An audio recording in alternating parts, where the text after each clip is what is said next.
നമ്മുടെ ഗാവിക്കുട്ടന് ആകെ ബോറടിക്കാത്ത ഒരേ ഒരു കളിയുള്ളൂ ഫെച്ച്.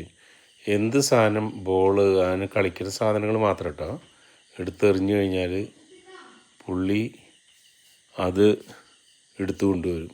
അതിപ്പോൾ ഏത് ഊണിലും ഉറക്കത്തിലും. പക്ഷെ കൊണ്ടുവന്നാൽ നമുക്ക് തരില്ല. അത് നമ്മുടെ മുന്നിലിട്ട് നമ്മളെ കൊതിപ്പിക്കും. അതാണ് അവൻ്റെ പണി. അപ്പോൾ നമ്മൾ കൈ കൊണ്ട് പിടിച്ച് വലിക്കണി. പക്ഷെ കയ്യിൽ എത്ര വായിൽ വരലിട്ടാലും കൈമിലൊന്നും പറ്റില്ല. കൈമിലൊന്നും കടി കൊള്ളൊന്നുമില്ല. ആളതൊക്കെ ശ്രദ്ധിക്കും തോന്നുന്നു. അപ്പോൾ ഇതാണ് കണ്ടില്ല, എറിഞ്ഞു കൊടുക്കുമ്പോൾ ചാടി പിടിക്കുകയൊക്കെ ചെയ്യും.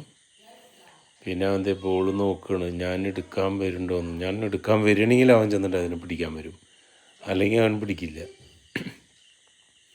ഇതൊക്കെയാണ് അവൻ്റെ പരിപാടി. ഇപ്പോൾ ഇനി ഇത് എടുത്തെറിയുന്നു. എറിയണ ചില സമയത്ത് തിരിച്ച് തട്ടിത്തരും, അല്ലാത്ത സമയത്ത് ചാടി പിടിക്കും. അതിപ്പോൾ വീടിൻ്റെ അകത്തായതുകൊണ്ട്. പുറത്താണെങ്കിൽ ഇതിൽ ഉറക്കനെറിഞ്ഞാൽ ആൾ എത്ര ദൂരത്താണെങ്കിൽ പിടിക്കുന്നത്. പിന്നെ ഈ മറ്റേ സോഫ്റ്റ് ആയതുകൊണ്ട് പന്ത് വലിയ കുഴപ്പമില്ല. അപ്പോൾ അതാണ് ആളുടെ ഒരു പ്രത്യേക കളി. അത് ഏത് സമയത്തും ആൾ കളിക്കാൻ തയ്യാറാണ്. അങ്ങനെ എറിഞ്ഞു കൊടുത്തു കഴിഞ്ഞാൽ അതിൻ്റെ പിന്നാലെ ഓടിക്കോളും. ഇങ്ങനെയാണ് അവനേറ്റവും സമയം, അതായത് അവനെ ഹാപ്പിയാക്കുക. ഇത് മാത്രം. അതിങ്ങനെ ഉറങ്ങിക്കിടക്കുക. ആൾ എത്ര അലസനായിട്ട് കിടക്കുകയാണെങ്കിലും എറിഞ്ഞു കൊടുത്തു കഴിഞ്ഞാൽ അപ്പം ചാടിപ്പോക്കോളും.